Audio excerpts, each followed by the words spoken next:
আসসালামু আলাইকুম। আপনাদেরকে নতুন একটা দৃশ্য দেখাবো।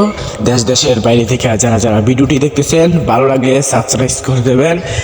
আর একটা বাড়ির মধ্যে দেখুন কত রকমের গাছ আছে।